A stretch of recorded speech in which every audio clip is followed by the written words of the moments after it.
నీకేం కాదు వరుణ్. తెలుసా ఎందుకో? ఎందుకంటే జయ నిన్ను ప్రేమిస్తుంది, మరి నేను జయని ప్రేమిస్తున్నాను కాబట్టి.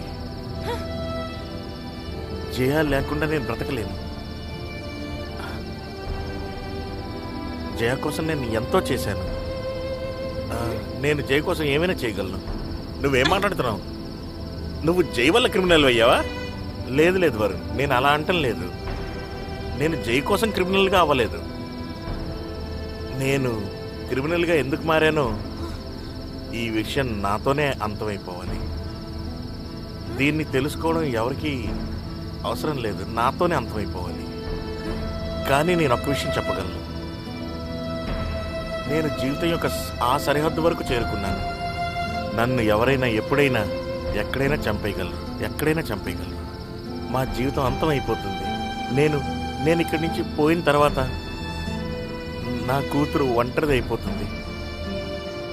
నువ్వు జైన్ నువ్వు ప్రేమిస్తున్నావు కదా? నాకు తెలీదు. ఇలా మాట్లాడి జైన్ బాధపడుతున్నావు నువ్వు, తెలుసా? అంటే నువ్వు జైన్ ప్రేమించట్లేదా? చెప్పాను కదా నాకు తెలీదని. నేను అంటున్నాను నువ్వు ప్రేమిస్తున్నావని. నీ మనసును అడిగి చూడు, నువ్వు ప్రేమిస్తున్నావా లేదా అని. అవును, ప్రేమిస్తున్నాను అంతే. ఇదే వినాలనుకుంటున్నాను. Thank you. ఈరోజు నా భారం తీరిపోయింది. ఇక నేను లేకపోయినా సరే Jaya is in safe hands. Best of luck my child.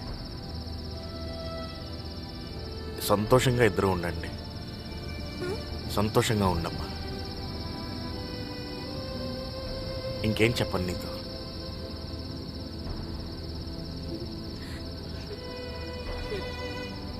మీరు ఇక్కడే ఉండండి. నేను ఆ పక్క గదిలోకి వెళ్ళొస్తాను. ఆహా, మీ చేతులు కాళ్ళు కట్టేశాను కదా, కొంచెం గట్టిగా ప్రెషర్ ఇస్తే విడిపోతాయి.